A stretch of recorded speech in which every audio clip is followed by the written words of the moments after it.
Hello, welcome to Conversations about Palliative Care, a Festival of Social Sciences event hosted by the Mesothelioma UK Research Centre.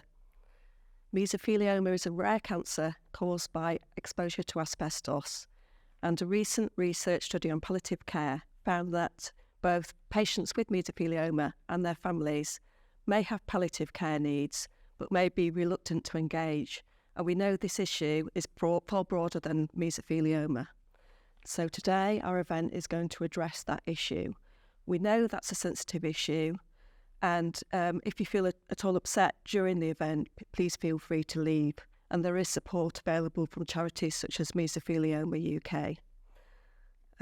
So I'm delighted to welcome our panel. So I'll introduce myself first. I'm Sarah Hargreaves. I'm a researcher from the Mesothelioma UK Research Centre. This is Claire Gardner, Professor of Palliative Care and Co-Director of the Mesothelioma UK Research Centre. And on my left, we have Fiona Wilson, who is a lecturer in older people and care and has a research interest in palliative care.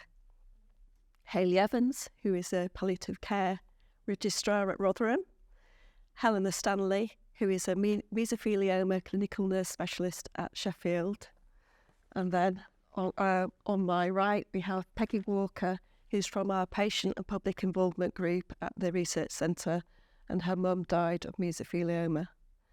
Then we have from St Luke's Hospice in Sheffield, we have Noreen Khan, who is the Quality Engagement Officer, and Mike Reeder, also from St Luke's Hospice, who is the Chief Chaplain. And then on the far right, we have Paul Dacre, who's also from our Patient and Public Involvement Group, who is living with mesothelioma. So thank you ever so much for coming. So today we're going to bring together both professional knowledge, research knowledge, and also first-hand experience of palliative care. So we hope we're going to have a really useful and interesting conversation. So let's begin with the first question. So it is, what do you think are the common misunderstandings about palliative care? Let's begin with you, Fiona. Have you got any thoughts? Oh gosh, I think palliative care, I think it has such a lot of history and people's own experience around it. I think it's quite, it's one of those terms that's very difficult, I think, for people to explain or know about necessarily. They haven't got experience. When I'm working with students, I sometimes ask them to define palliative care, and very often they focus on end-of-life care, it being like the last 2-3 days, maybe a week, rather than expanding it much further around sort of living with and thinking about palliative life and how to live well, even though you may have a life-limiting illness. It is can be a really emotive term, I think. Hayley, have you got any thoughts? So I think sort of when we see patients, the commonest misconception that we come across is when we come and say where the palliative care team is, that someone thinks that means that they're at the end of their life and that, it means that they're dying. It's often quite scary, and I think when people think of palliative care, they think of something really, really sad. But that's really not what we experience. And so we see a lot of people who are much earlier in their illness, and we're sort of helping them with their symptoms so that they can enjoy the time that they have. So it's not really about dying, it's about living, when you're at this period of your life where things have changed. And in the hospice, for example, there is some sadness, but there's also a lot of happiness and a lot of joy, and people really living to the fullest of their lives. And there's often singing and dancing, and it's not what people expect it to do. Helena?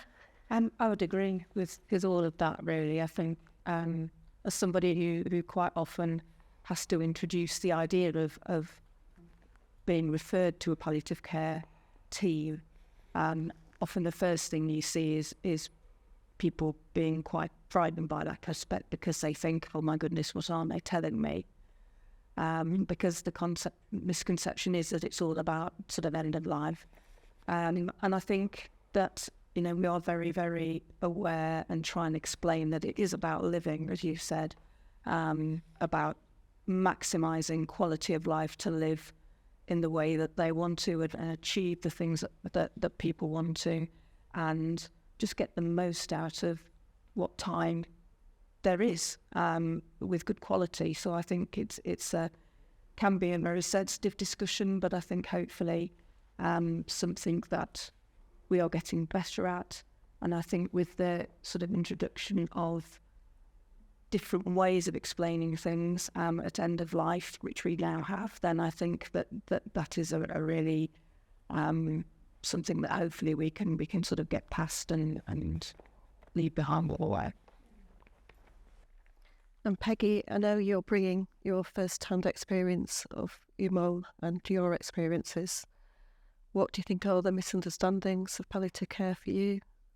I didn't truly understand what it really was. I think you'd obviously heard of it, and just like everyone said, you think, oh, it's a very end of life, it's very sad, the final stages, which it is as well, of course. But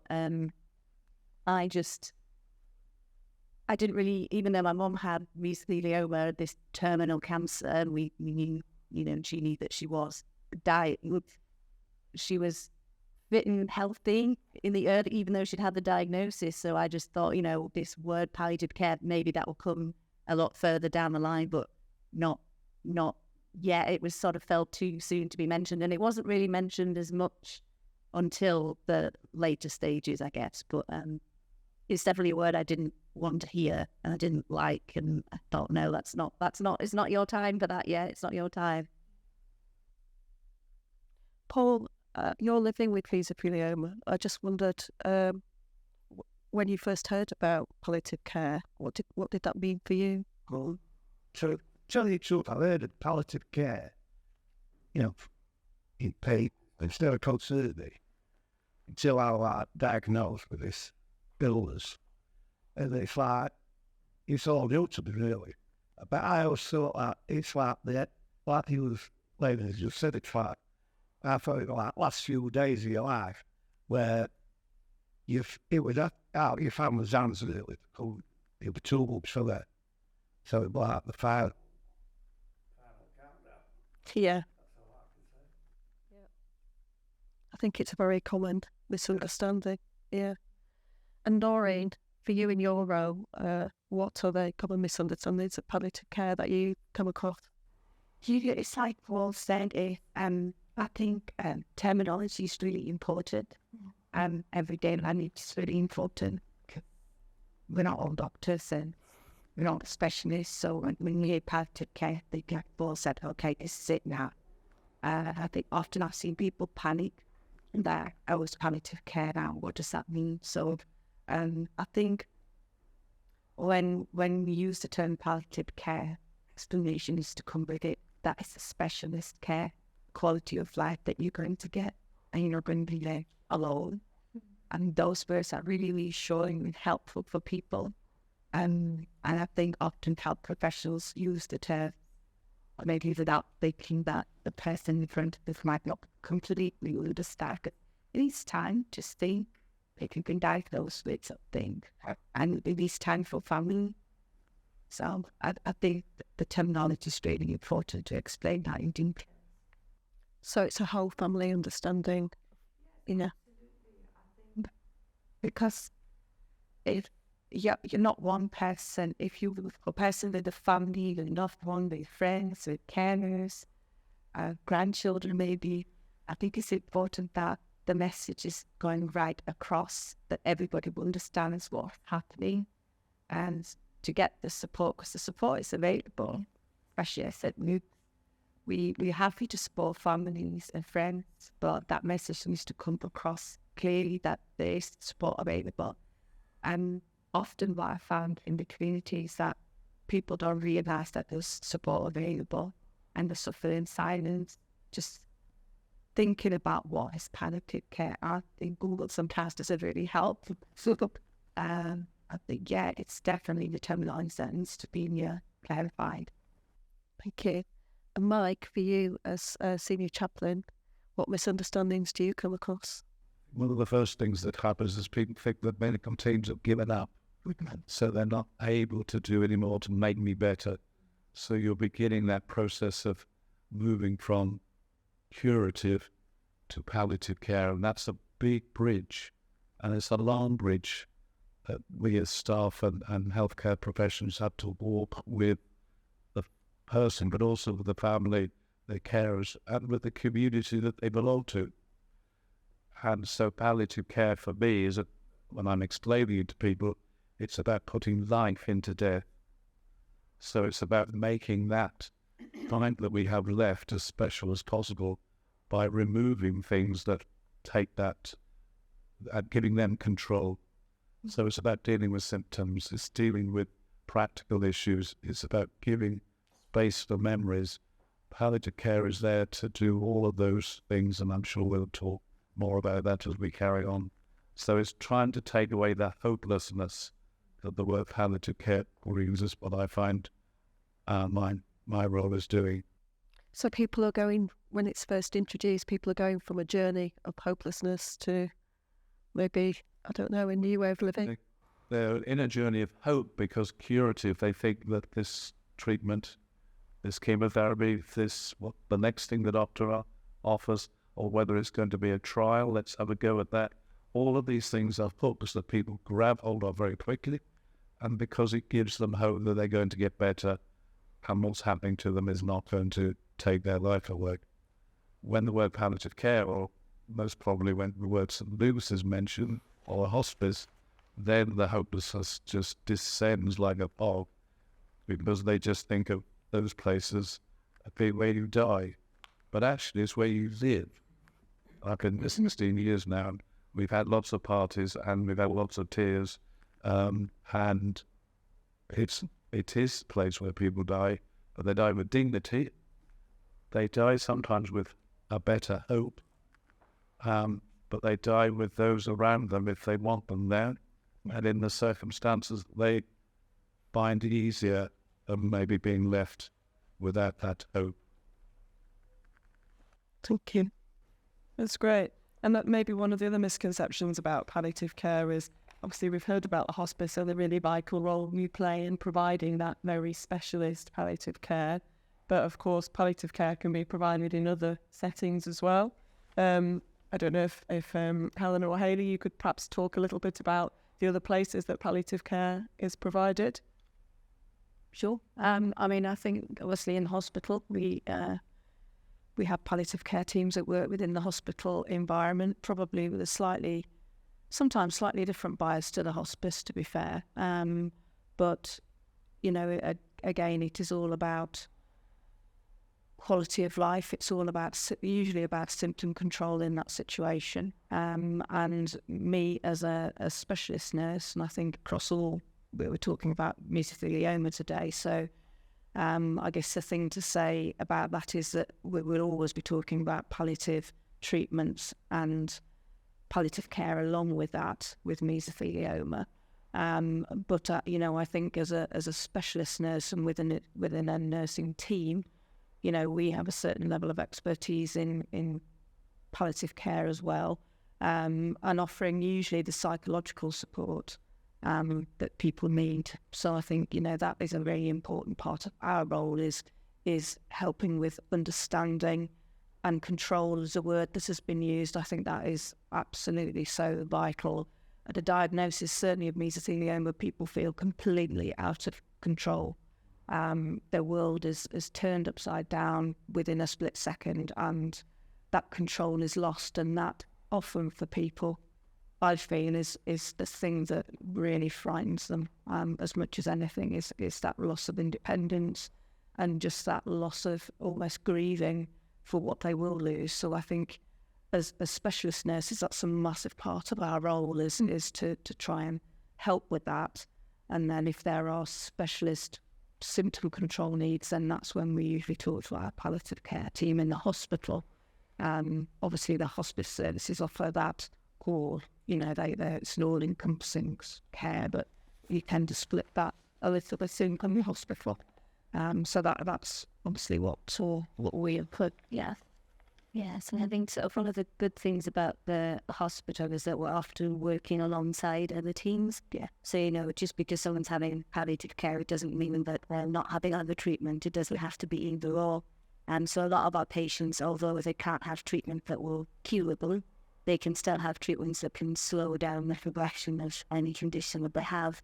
And we'll often be working alongside the team, taking care of that to try and help the symptoms and make them comfortable.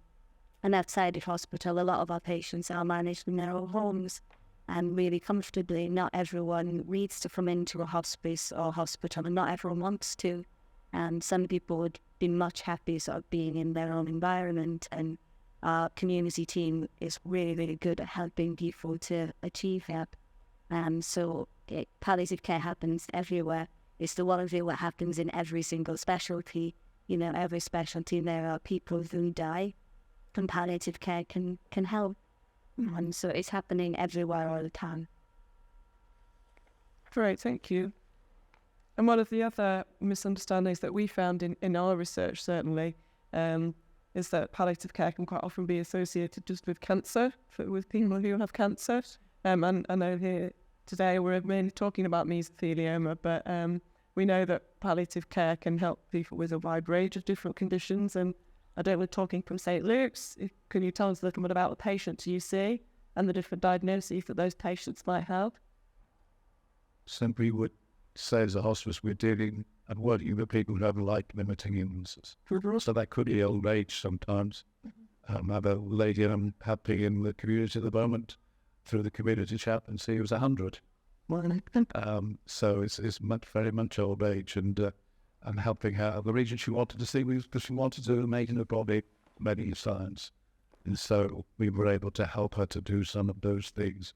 So it's all life-limiting illnesses that we will say the MND, MS, this just, I don't feel this for people who have cancer.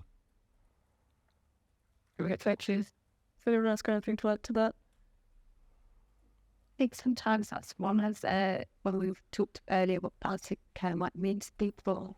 They, in sort of cancer care, battling metaphor as well, that you have to battle on and fight it. And I think sometimes palliative care, sometimes people think it's a giving up, and their families as well. I think sometimes families feel upset if someone accepts perhaps hospice support, because they feel they're giving up, rather than thinking about it as being more sort of supportive care and helping people actually to live as well as they can, rather than sort of resigning and giving up.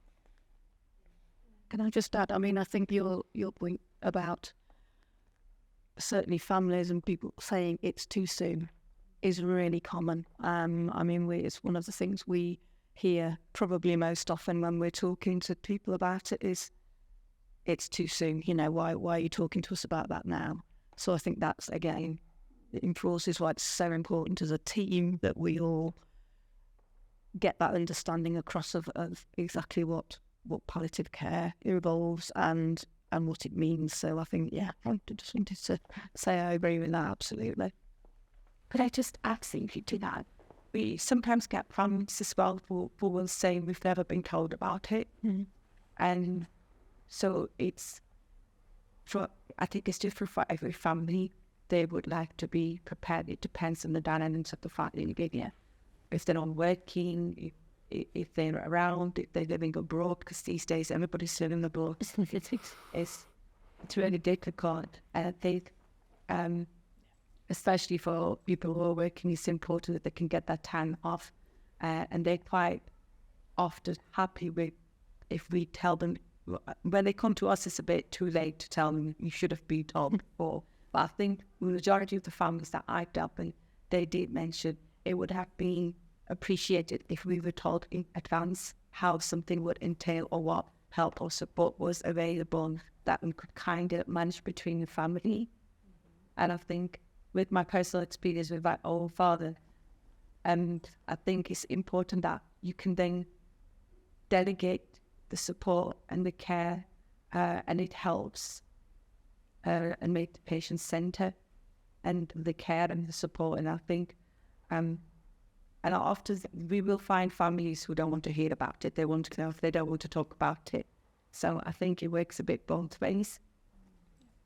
Yeah, that's a really interesting point. And I think that understanding about the term itself can be challenging. And I think maybe one of the problems is that we do tend to use quite a lot of different terms, I think, when we're talking about palliative care. And just off the top of my head, I hear people talk about palliative care and end-of-life care and supportive care and conservative management and quality of life care. There's lots of different terms and phrases. Is that a problem, do you think, that we use all those different phrases, or is that right that we have all of these different words that we use?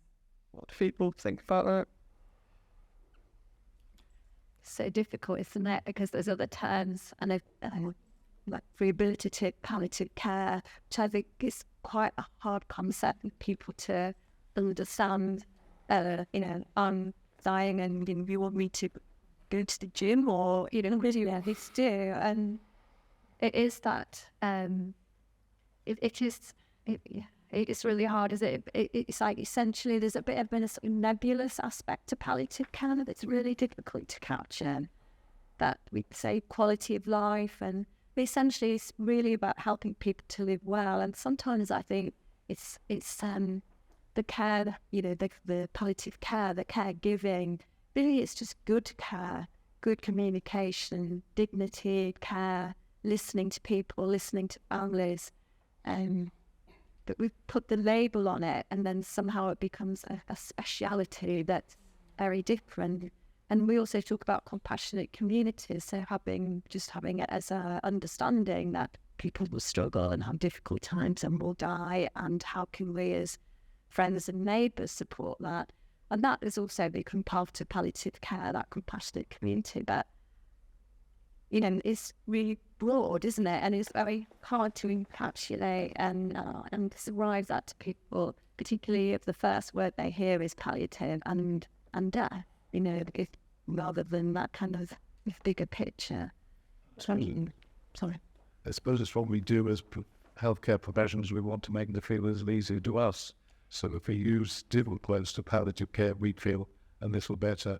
I know when Professor Wilkes opened the hospice in 1971, he had to call it a nursing home. We couldn't use the word hospice because there was such a backlash in the city of Sheffield against that word. It's what society invests in those words that we have to work very carefully with, really. Yeah, I think that's where all the other words have come from, like Mike says, because palliative care is such a scary term. People have sort of tried to find other words to almost soften it, but it makes it confusing because people don't really know what we're talking about. Especially with things like we're going to manage you conservatively. What does that mean? Sounds almost political. Yeah, it does. Yeah.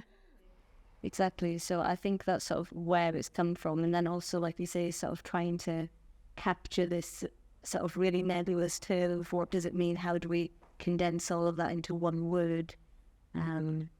So yeah, it is tricky because, like Mike says, sometimes the word is enough to just scare people away entirely. It's how we balance that can be challenging.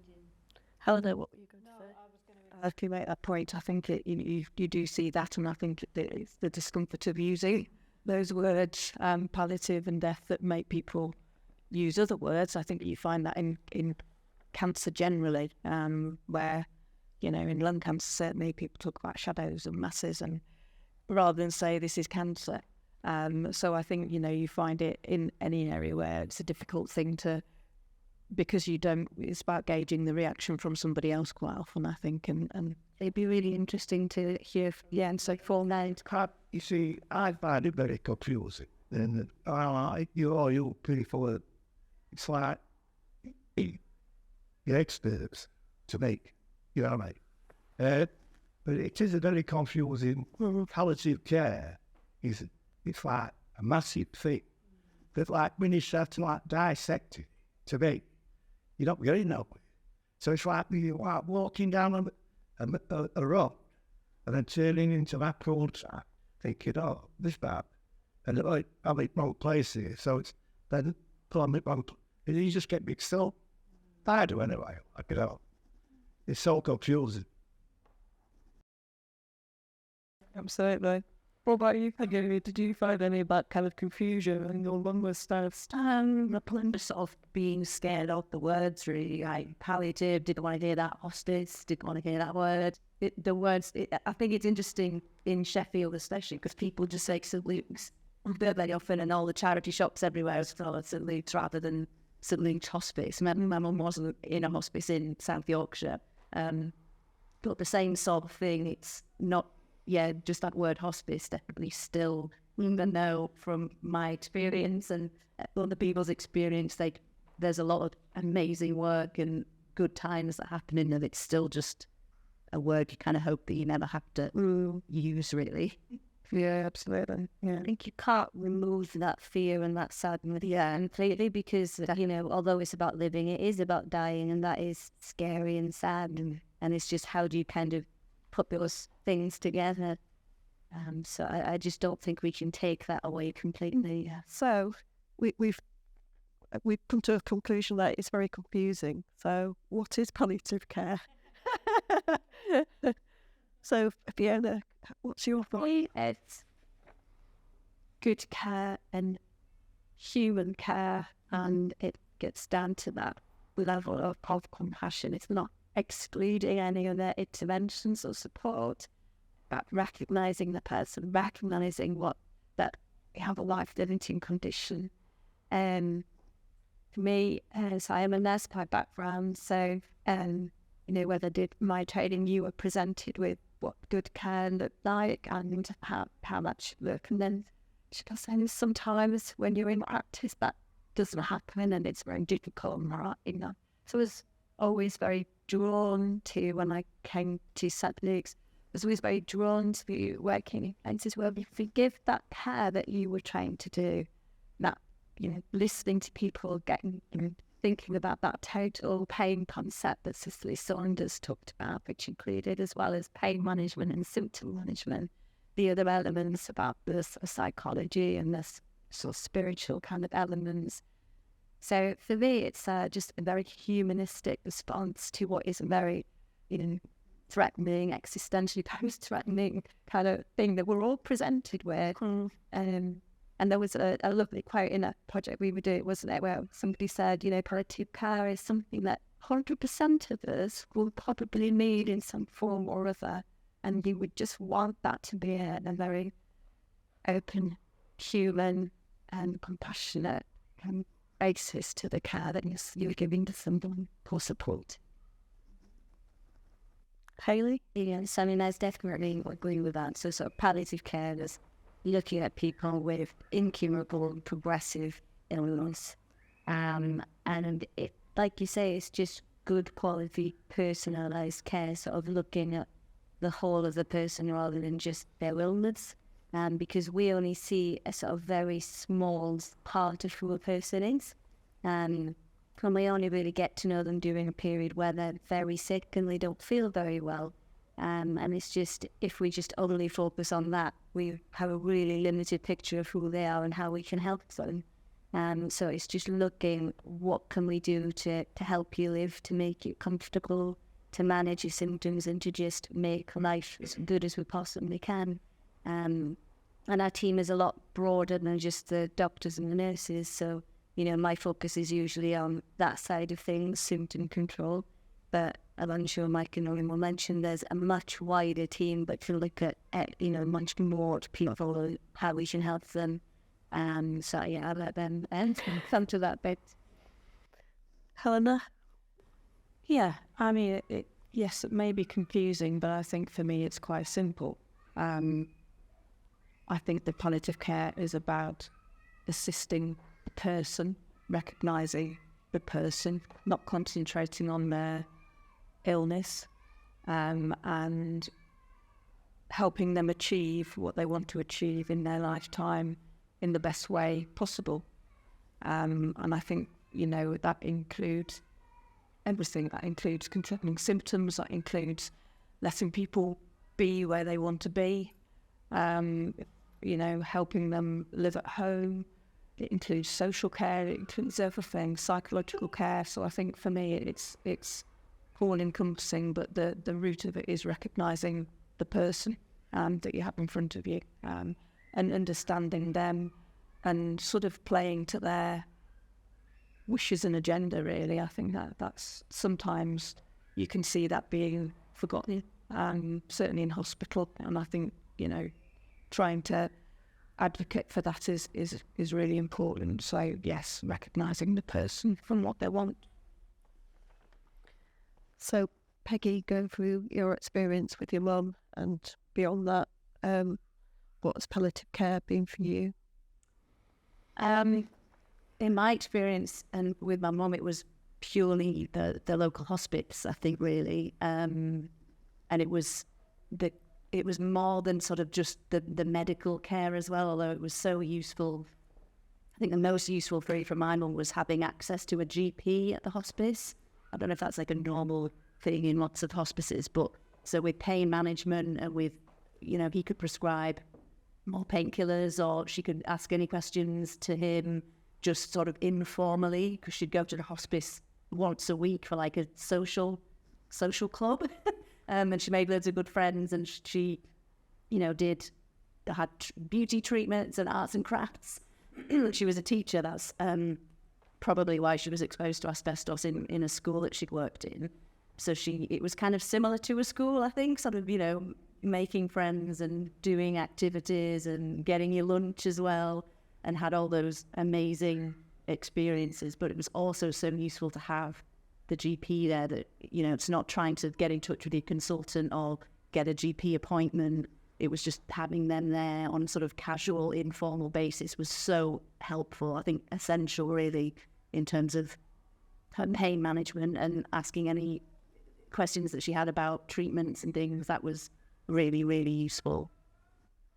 And Paul, I know you said that palliative care is a really confusing idea. Are you aware that you've received any palliative care yet, or has it any significance for you in your life at the present moment? No, not really. If I honestly tell the truth, it's still like very confusing to me. Yeah. Like a big black hole. That's it. Really. Yeah. Well, It's I don't know. I'm like mixed up, really. yeah. If I this lady is talking about a man. I think you've seen it, haven't you, for yourself? But before that, before you were diagnosed and poorly, you would have been in an hospital. Yeah. So I haven't. Yeah. I've only worked to one, but building one. So I've never actually seen, day to day running one. The other side I've been to one is like wiring lights in one. So it's all new to me. I think that sort of highlights that it's an experience, isn't it? It's not, It's something that's hard to sort of describe in words, because it's something that you do experience. Yeah. And I hope you never go in one. That's the hope, isn't it? But then actually, if you do get a diagnosis, it's a good place to go. And I suppose in some ways, if you were saying that to me, I'd say, what do you do when your car needs some work done to it? You go to the same way you said. I want to say your own point of view. So what I would kind of try to help people to see is that actually there is a garage you go to and ask for all sorts of things, whether it's having a spray job done to change the colour or new tyres or whatever. The kind of palliative care is that garage and access with people who've been on the journey a little bit before you. Some of them are still trying to catch up. Oh, yeah, no. And that's I mean, I agree with you. I agree with how you put that. Yeah. It makes sense to me, but it's still, One that I get asked with engagement is, and especially if it's a community with the faith-based communities, and especially Muslim community, people often know that they look after their own families and the elders. So the question they ask me is, would you put your parents in the hospice? And I have to really kind of break it down for them that hospice is not a care home. We're not a nursing home. It's not old people's home. It's a specialist care and then when we then try to explain about the complementary services, the spiritual care, everything else that comes along with it, it just then breaks it down for them. And then the question is, would you put your parents? Yes, I would. I said, myself, I would. I said, if ever in life that comes to me and I need palliative care, I would want to be in St. Louis, not because I work there, it's because the wonderful things I see in there. We're very compassionate. I'm very compassionate about my work. And I think that engagement is really important, that we kind of pass on that energy, that it's not all bad. And I think you're now in that space that you need that extra help, need that extra support, and let others do that for you. And let your family concentrate on you, make special memories, because that's what we do as well. We also do special activities. At St. Luke's, we've got Eccleston Road Sound. A lot of people come there, and I think often I hear them say that, oh, it's like being young again, making little paintings and putting things together and little activities. We've got a cultural sensitive activity that we do for people with a different language to break those barriers. And we do culturally appropriate activities with them for them to understand what palliative care is and the support that is available for them. And we've had people then from that centre move into the hospice because it's kind of foot in the door. So they get a chance to look at the hospice, what it looks like. It's a lovely building, so they have a tour around sometimes if that's what they want. I think so people would say, okay, I know I'm ill, I know I'm having medication, let's not talk about that, let's talk about other things. And I think that's really important to pass on that energy, that if you don't want to talk about your illness, you don't want to talk about your medication, that's also fine. And just concentrate on the nice things that you're still able to do.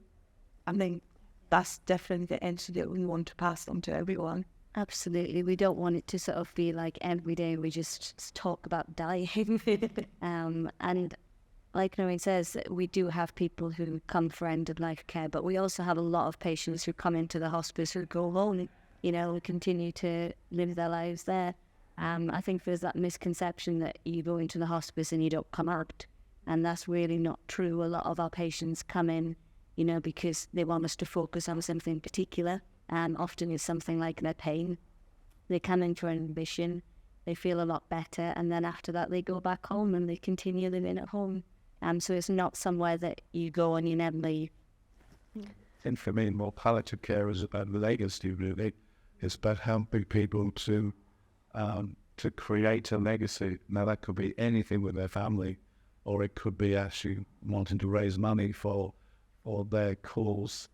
But sometimes it's just, I've always wanted to get married. We've been together for 39 years, and we never thought about it.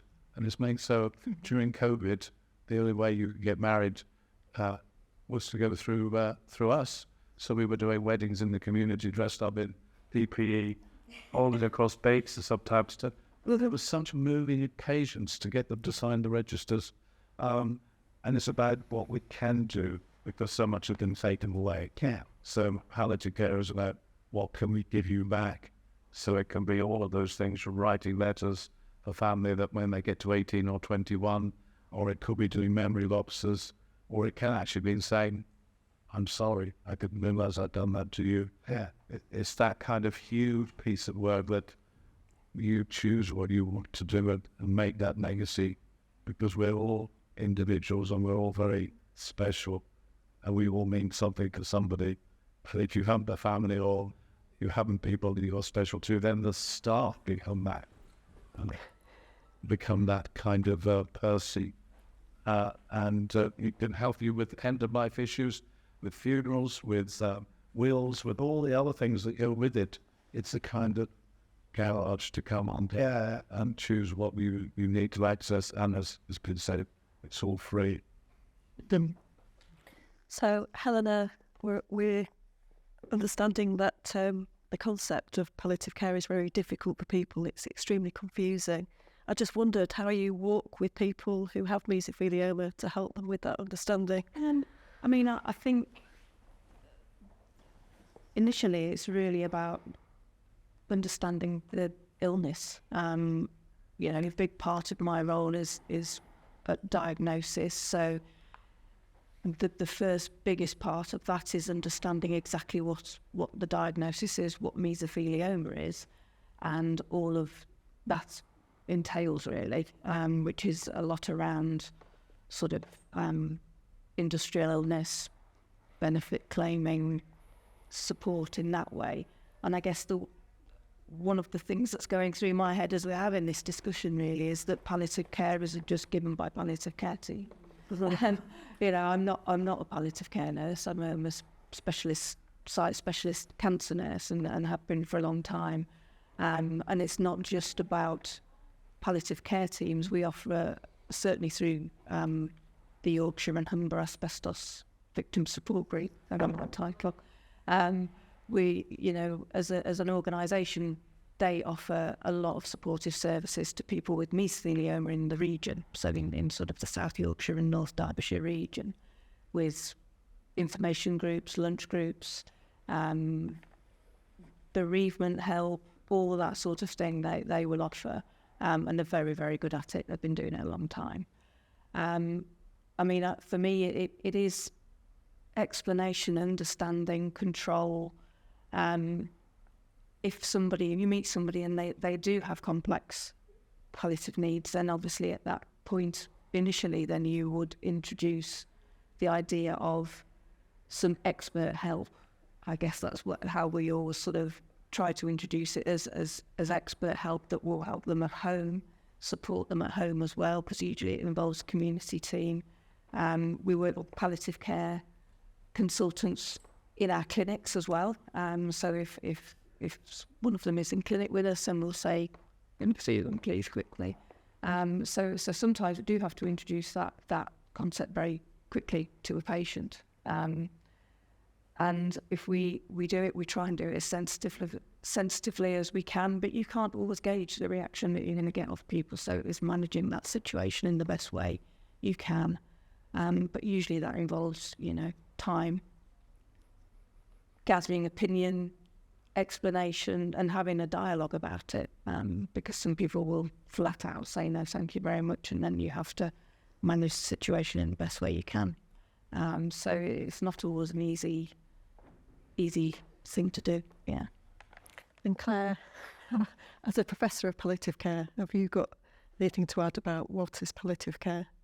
I don't think so. I think we've had a really good discussion about what it means, and I think for me, there's three words I think that you hear over and over again when you hear about palliative care, and it really sums it up for me, and that's quality of life. And I think that's what really, if we distill it down, that's what it's about for me. It's about trying to help people have the best quality of life that they can. So it can be anything from a nice lunch at a lovely St Luke's place to, I don't know, a treatment, pain relief, or spiritual element, or doing something that you've left that needs to be done, such as getting married. Or Mike, is there something you want to say? It's going to be a benefit sort of that. Yes. The amount of money that people don't claim they're entitled to, which will make a huge difference to, and also helping with claims.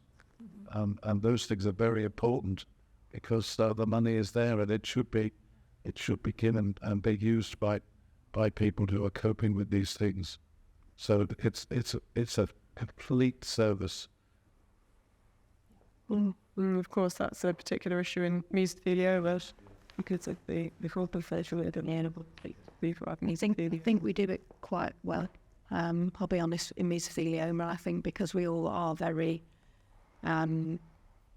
educated, really, and I think because we have the support of SARAG, the Yorkshire and Humber group, then I think that is something that as a specialist nurses team, I work with other specialist nurses, just me. I think we're quite good. I don't want to blow my own trumpet. And I think generally we do sort of talk to people and help them claim the benefits and get all that side of things sorted quite quickly. Just remind us who SARAG are. So SARAG are the Yorkshire and Humber. It used to be the Sheffield and Rotherham Asbestos Group, which is where SARAG comes from, which is what everybody knows them as. But now they are the Yorkshire and Humber Asbestos Victim Support Group. So they cover the whole of Yorkshire, a bit of North Derbyshire, North sort of Chesterfield area, and they cover the Humber area, so up sort of around Hull and around there as well now. And it's about supporting people. It is about ensuring that people claim their benefits, advising them appropriately, helping them with blue badges. They've moved into supportive sort of services as well, and that's something they're trying to introduce. So it is a developing charity, and I've worked with them for over 20 years. So, you know, I know how good they are. And there are asbestos groups across the country, aren't there? Absolutely, there are. In most regions now, there are groups. There are sort of similar groups, really, doing various different things. So most of them have sort of coffee mornings or lunch clubs, and so in any area of the country, people can engage with their local group and get access usually through their nurse specialists as well. So, Should we move on to the next question? Great. So the next question is about how palliative care can help both patients and their families. And I think we've covered quite a lot, I think, of how palliative care can help patients, but perhaps we can think a little bit about what palliative care can do for people's family members and friends as well. Perhaps maybe I could start with you. Do you feel that when your mum was receiving palliative care that you were supported in any way and valuable to you? Only in a way, really, that because my mum loved going once a week to her local hospice so much that that was good for me, because I knew he was loving doing it. I don't think I received any care, especially sort of from them, other than, yeah, just knowing that they were supporting my mum so much. And if, especially, you know, mum said, oh, I'm struggling with pain this week or other things, and it would be so useful to know, like, oh, but it's okay because you're going to hospice tomorrow and you can ask the doctor or change things. And so it was beneficial for me just in a way that I knew there was someone else that could care for my mum, really. Yeah. I think, you know, you've made the point there that as a family member, it's difficult to hear as well as difficult for your mum who's going through that illness, that we forget sometimes, I think, don't we, how difficult it can be. Family members. I don't know, Paul, I know you're married. Can you tell us about your wife? Was it really difficult for her with your diagnosis? It was start with, because when I was diagnosed, she was putting me, with doctors and all that. So she was like me. So we were both in a mess. But we've both been through it together like now. And we both got stronger and really together. But I mean, I've been married 40 odd years. But it's actually brought us close. And we're doing like, well, you know, go out for lots of meals and, as you can see. Oh, well, you know, saving special meals and just enjoy yourself as much as we can in between coming, you know, to hospital at Sheffield. Yeah. So that's all I can say, really. Peggy, can I just ask, in your bereavement, did you get any support from palliative care in any way?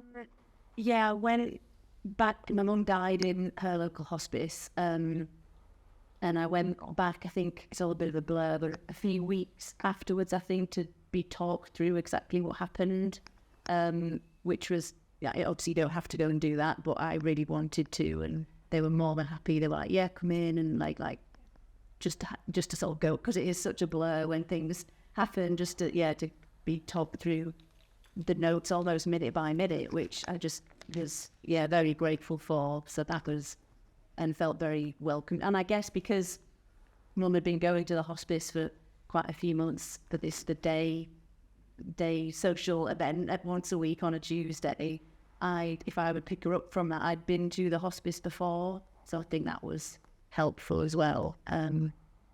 But yeah, I was very grateful that they definitely was sort of, once she died, it wasn't like, right, okay, that's it. It was, so you need anything, or get back in touch, and I was really grateful for that. Really get you. And Mike and Nori, could you tell us perhaps about some of the services that St. Luke's offer for family members and friends? So I suppose it's very individual. So each relative wants things in a slightly different way. So, and sometimes you're doing more work with the relatives than you are with the patient, which is brilliant. That's no problem at all. So I have a family I'm working with, and it's the husband who's not the patient who takes most of the time of a number of us. The patient is very happy for that because it makes her life much easier. So, but there are bereavement support afterwards in a number of different ways. Usually after 10 to 12 weeks, there'll be a content made and people can access talking therapy. There is also a bereavement group that is beginning to develop in Ecclesall Road South. As chaplains, we sometimes see people in that through time. So there's that support. There is complementary therapy for patients, relatives as well. There is just the whole thing of coming together at Ecclesall Road South, which they can continue to do after the patient has died. So it's not just time limited to that patient. They can access all sorts of things through that service, which is a bit like the day hospice, but it carries on. Then the community team are also there to talk through things that have happened. The consultant will always do that, as we've heard. Then there are the one-off events like the Festival of Light at Christmas time, and the carol service. There's something in the summer. Then people want to start doing things for us, so jumping out of aeroplanes and all of those things. And so we provide all of those sort of resources for them to do that, because that's part of the legacy. They want to continue to remember the person. There's the Book of Remembrance in the chapel that people come back to often on an anniversary. You go places now and people stop me and say, "Oh, do you remember Mum?" Or it's those informal things that are also happening day in and day out as well, especially when you've been there as long as I have. So it's a kind of, you never know what next you're going to offer, and it can be unique to that person's relatives, really. Thank you. I think Everything that Mike said as well. And I mean, you definitely go that extra mile with families, especially parents and friends as well, because often we forget that the friends have a big impact in people's lives. And when we talk to them, we make them feel that we're not taking sides as well. You know, with a family, with mom, siblings, or family members, it's really important that they all feel that all being heard and they're all being supported. And it's not just one person that we care about, so we care about both of them. Often and what I experience a lot with families as well, that they will give advice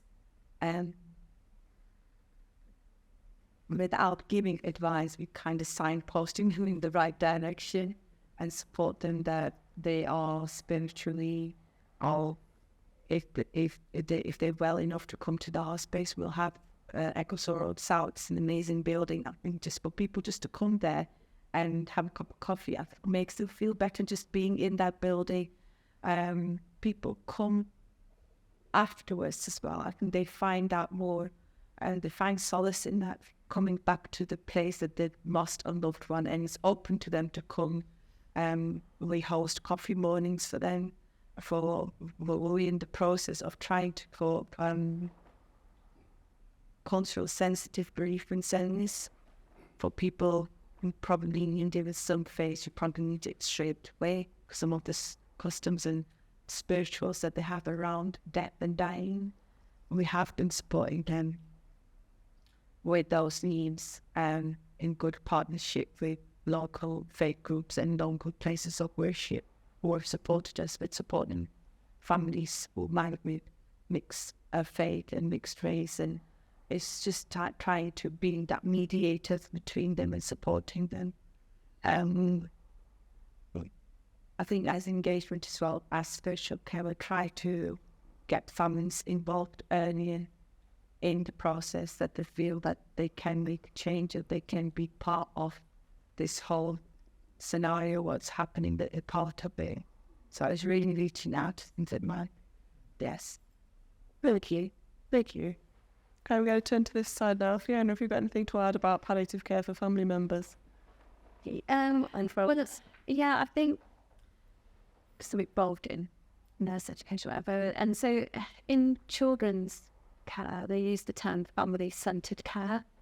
But in adult care, the terms that are often used are person-centred or individualised care. And there's a lot of reasons why you kind of focus on the individual and some of those as well are around confidentiality and managing that. Some of it, I think, is because involving families suddenly becomes much more complex and difficult and time consuming. So I do worry sometimes that, in giving personalised care, we forget sometimes that a person is part of that whole network and they are also suffering and needing support and lost and confused and everything. So, I'm not sure always, and perhaps in very specialised service that's recognised, I'm not sure it always is for everyone. That does concern me a little bit. So I always try and ask the students to think about and consider the family. And even yesterday I met somebody and this happens quite a lot. I think they're kind of not included as much. And then maybe someone goes, a nurse or whoever goes into the home, and they kind of try and catch them in the hall to ask questions and get a bit of support. And somebody was describing this yesterday, that they tried to follow the personnel so they could grab them. And we need to think, I think, a bit more about family-centred care like they do in children's, if I'm thinking about palliative care, rather than the individual. This is just my thoughts. I think people often wouldn't want to take up the offer of some stuff if you're a family and if you're a charity, and you sort of feel like, oh, I don't want to take the money out, it needs to be for people with cancer or other, illnesses. And I don't felt a bit like that, like, oh no, even though it's my mum, and I wouldn't want to take away any money from charity because you're not funded by government. Well, we get about 2.5 million from the government, but the rest of the 11 million comes from the people who check it. You often hear that as well. Family members will say, other people need it. Oh, yes, I don't want to do this because it's a charity and it's not fair for people. So it's just in redirecting them again. So if you take the services now, and whenever you can, you support us back again. Come and help us in the charity shops, or come become a volunteer. And we often get our family members afterwards become volunteers and they come and support us. And that's just them. And sometimes we don't get them back at all because it's a very difficult place for them to come. And we understand that. I think it's just for families to understand that that's what the charity is for. It's for you and you're not for it. It is hard, isn't it? Because palliative care isn't just hospice care. This will be different teams coming in. But you're right. I think not just how it's a charity, but also time. I think as a patient or family member, you are aware that everyone's really busy and don't want to take their time out. But perhaps, as professionals, people should perhaps be opening that door. Want to encourage that. Yeah, thank you. So thinking then about, as you say, it's not just about hospice. So thinking perhaps about hospital and community-delivered palliative care. Hayley and Helena, what sort of support do you provide for families in those settings? I think it does look a little bit different in hospital, but I think a big focus for us is including families in discussions so that they know and understand what's happening. And I think that's really important because the family are experiencing everything too, although they're experiencing it differently to the patient, is happening to them. And I just sort of love that example of, you and your wife know about your illness and you're going for all these lovely dinners, and it changes what you do when you know. So it's important that everyone understands what's happening because you'll make different decisions and you might want to spend real quality time together, and it's giving people the opportunity to do that. Yeah, I mean, I'd agree, absolutely. I think it is different in hospital. I think, we work in different teams. We don't always have control over what is done or what is said. Unfortunately, I wish we did. But I think a big part of our role as a nurse specialist is to demystify things as much as we can. And that we're very, very strong on involving the family in that. So wherever we can, even if a medical doctor has come along and spoken to somebody without us being there or without anybody else being there, then we will follow that up. So we will talk to the family, we will talk to the person involved, the patient themselves, and certainly from a clinic point of view, we always encourage families to come along. It's much better, it's much easier in a way, because they have their support network there. During COVID, it was awful because we couldn't do that, and it was stressful for everybody at that point. But I think as we do very much involve family in discussions.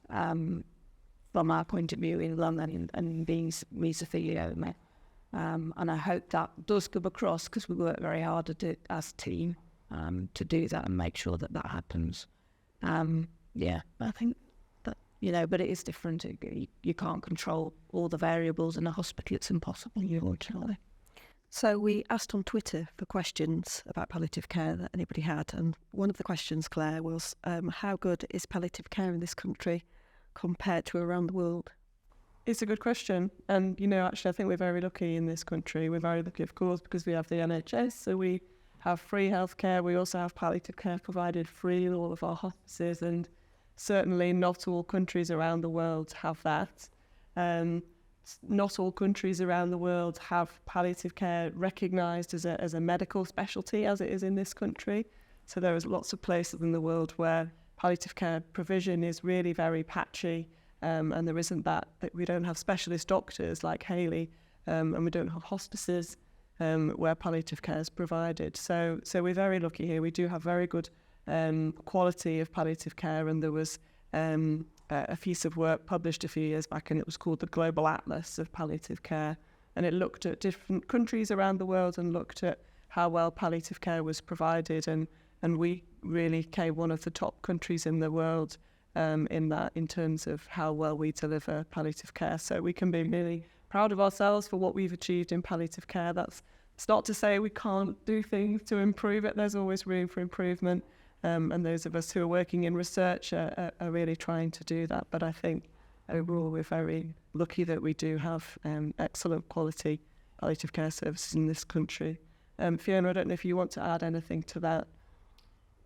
Yeah, I think some countries that there is an element paying a well-to pass that countries have very limited access to sort of employees, and there's aspects of care that can make a big difference.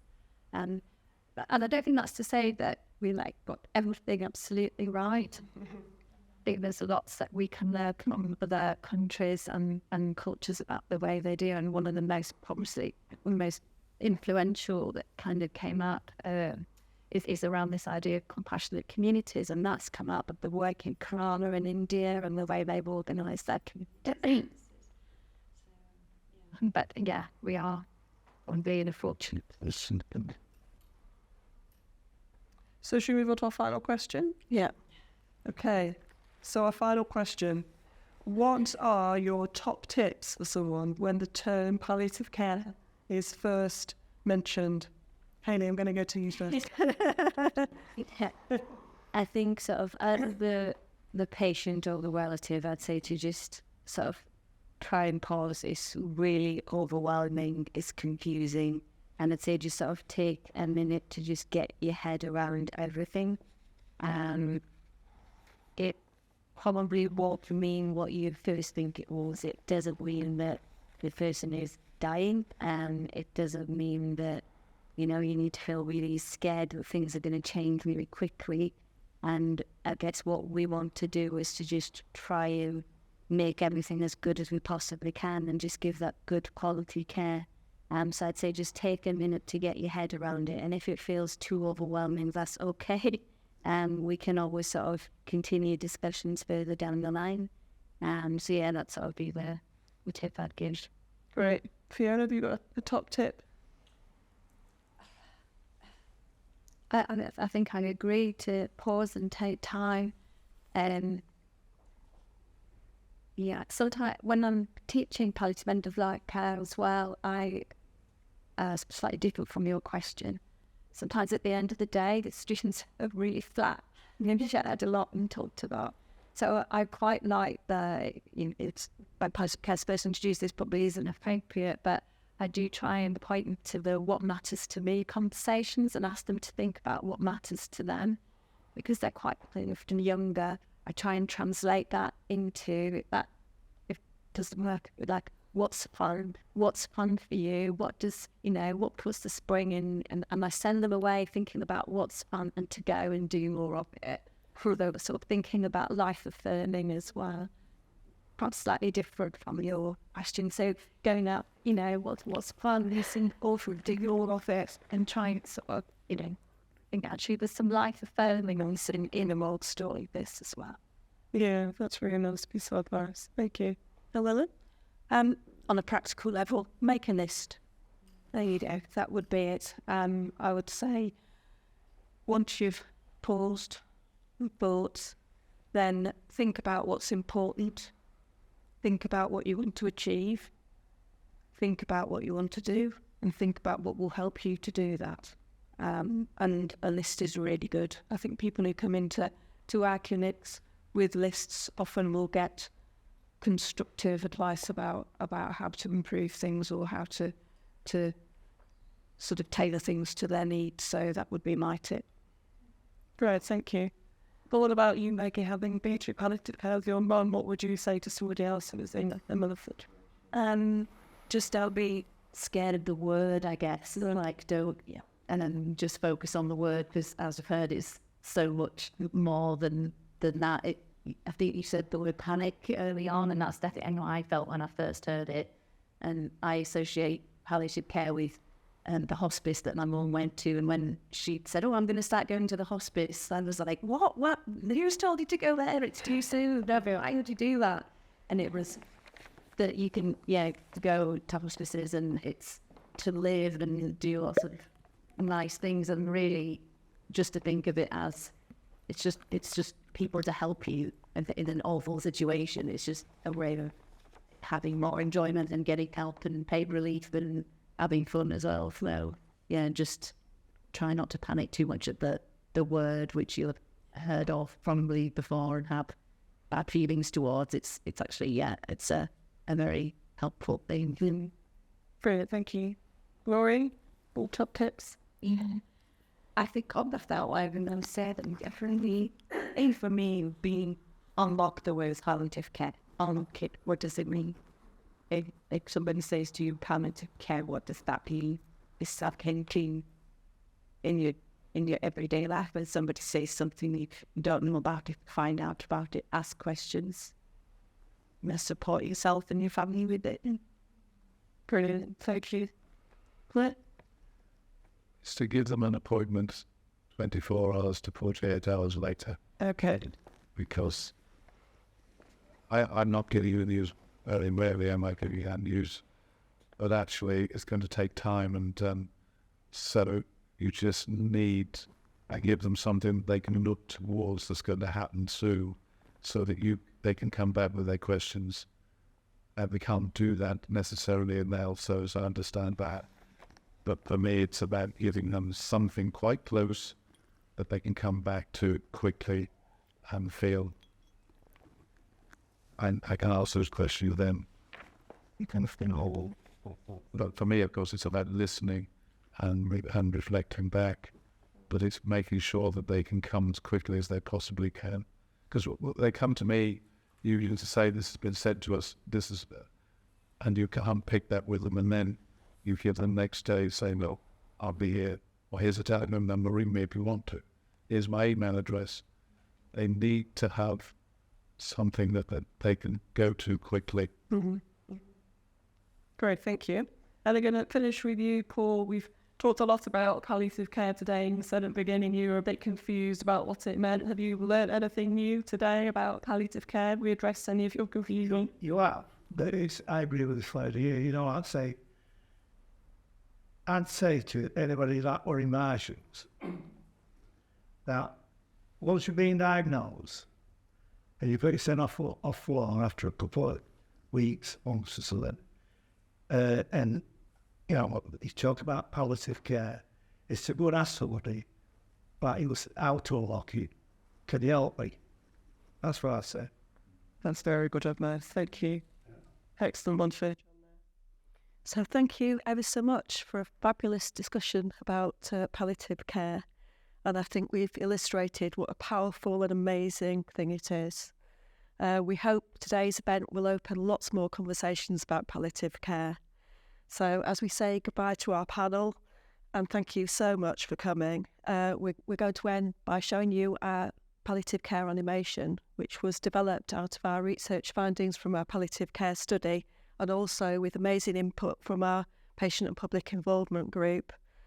And if you want to find out any more information about our research on palliative care, please do visit our website at the Mesothelioma UK Research Centre website. Thank you very much. Goodbye.